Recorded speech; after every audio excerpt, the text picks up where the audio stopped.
Hi everyone, I am Manju from Bits and this is our new channel where we are going to post videos related to Windows and Linux. But here we are going to start the course with Linux operating system, which is RHEL 7. In this tutorial I will show you how to install the Red Hat 7. So let's begin. First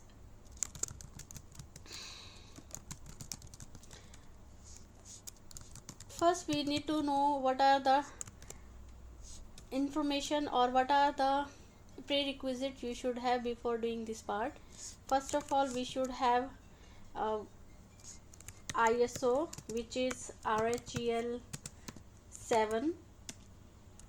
Second thing, you should have VMware workstation already installed.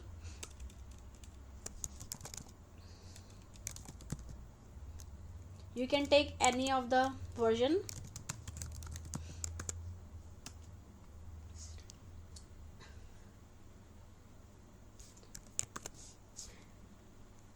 Four GB of RAM,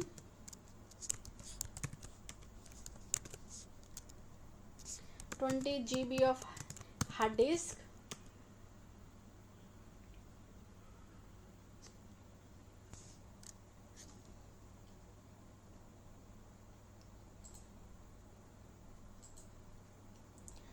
so first what you have to do, you should have VMware workstation. So I have already installed this VMware workstation, which is version 15.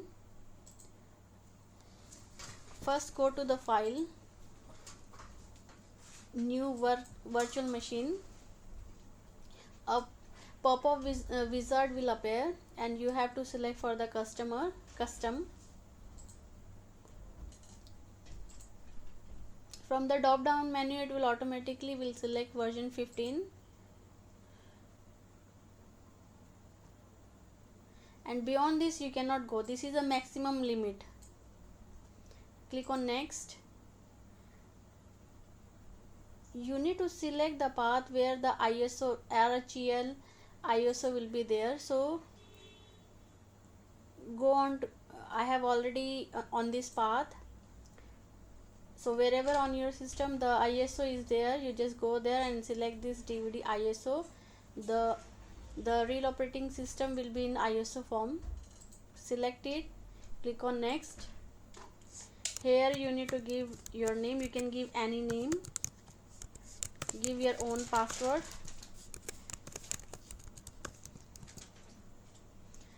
See what you can see here. This password is for both user and root accounts. Now click on next.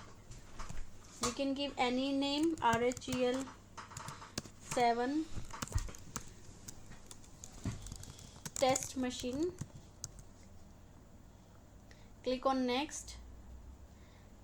The number of processor, here I would suggest you to select at least 2 processor with 2 core. And then now total number of core processors are 4. Click on next. Here it will ask you to select the virtual memory. So here I am just entering 4 GB memory. I am selecting because if you are selecting good memory, then operating system won't hang in between, because all the while you have to use this operating system. Click on next. Select the use bridge networking. Click on next. Let it default. This is also default. Create a new virtual disk. It's a maximum size of 20 GB. So you can see VMDK will be created, name of RHEL 7 test machine. This is the same name of my virtual machine. All the information will be appeared here. You have to verify. In case if you want to change it, just go to customize hardware and change there. Click on finish. After finish, what you will go to this page where you have an option to power on this virtual machine. Click on this button. Just wait for a few minutes.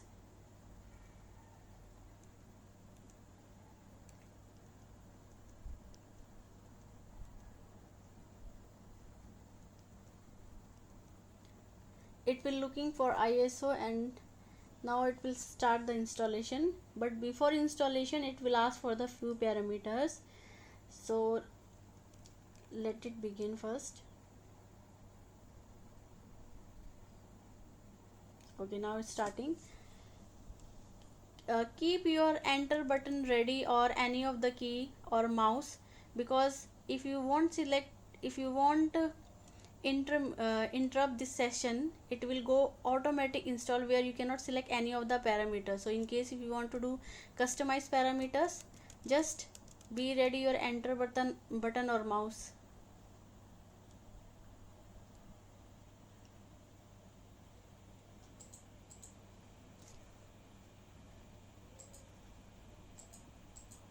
Okay, so let's start one by one. First it will ask you for the timing, so you select the Asia zone, and here it's Singapore. It will come here. Done. This is keyboard, let it be English. US default language support is English, that's correct one. Installation source, you can see it's pointing to Red Hat ISO, which is correct one. And in case if you're doing any installation from network, you have to select this option, but at this moment we are doing installation through local ISO. Software selection, this is the most important part, because if you don't select, it will go to the default one, which is only command prompt. You cannot get any GUI, you cannot get any graphical. So select this option. We want just select the basic backup, DNS, email, FTP, storage, and a few more. It's network file system, because I think it will help you to do your practicals later. Okay, that's fine. Done. It will do it is doing verification. Destinations, okay. I will configure partition. Partition is like a file system. This concept I will tell you in next video, because this is some different concept where I have to explain, then only you will understand. But as per now, you just let it be. It's a file system. It's like a Windows C drive, D drive, something like this. The moment you will do, it will ask for boot, swap. Okay, just accept these changes. Network connected. This is the option where you can configure your IP addresses. So just go to IP4 setting, click in case if you select automatic, every reboot the IP address will change, so we don't want to happen to this. So just click on manual, add. Let me see my system IP address, which is 192.168.1.109. so I'm just taking in the same range because I want to take putty. I will let you know what is putty, but you have to watch my next videos for this.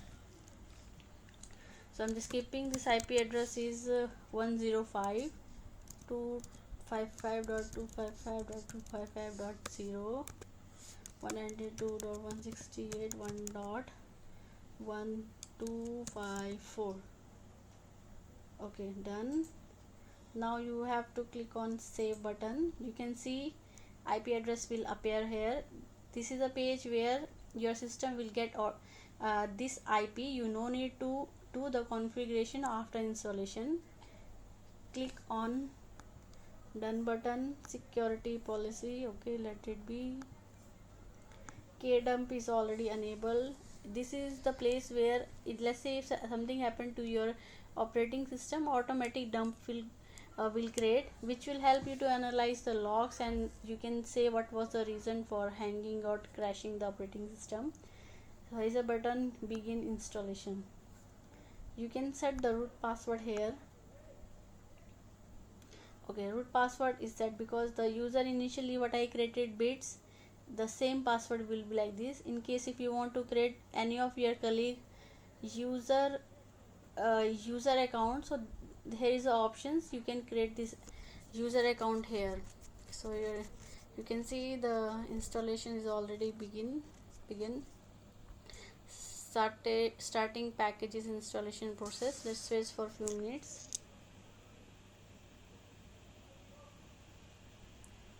You can see all the packages will be installed. So it's around 1406 packages. Now it's at 42. So I will just pause this video for you, and the once the installation will complete, I will start the video from there.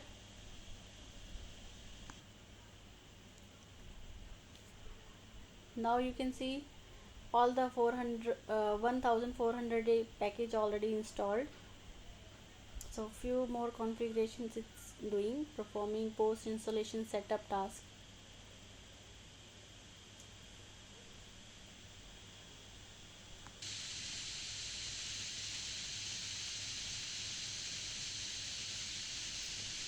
Here you can see post installation setup task already completed. So after this blue line reach till end, then only overheaded installation will complete. After that, it will ask for the system to reboot, and automatically it will go for reboot, and it will come to the login page. Now you can see it's already in reboot status.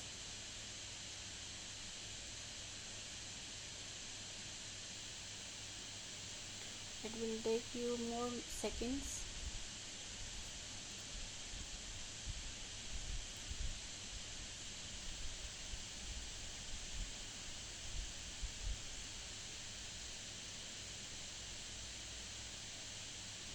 Wow, now our Red Hat installation is almost completed.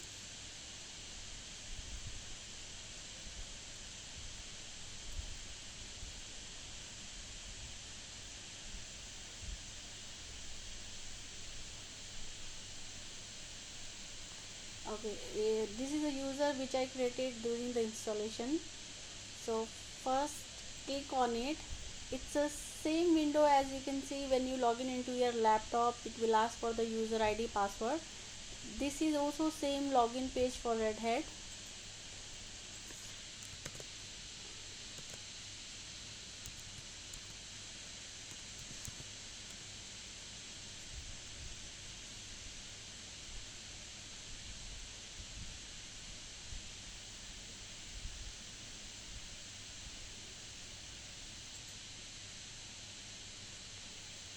This is also same Windows operating system. We have recycling bin. Here we have Thresh. We have all applications, Mozilla, Firefox, Notepad, everything. So I just show you command prompt, which is same as Windows operating system command. You can say who am I. So it's BADA. This is the same name which I have kept. So guys, hope you like this video, and after this you will get to know how to install the Red Hat operating systems. Goodbye, take care, and we will see you in next videos. Till the time, thank you, bye bye.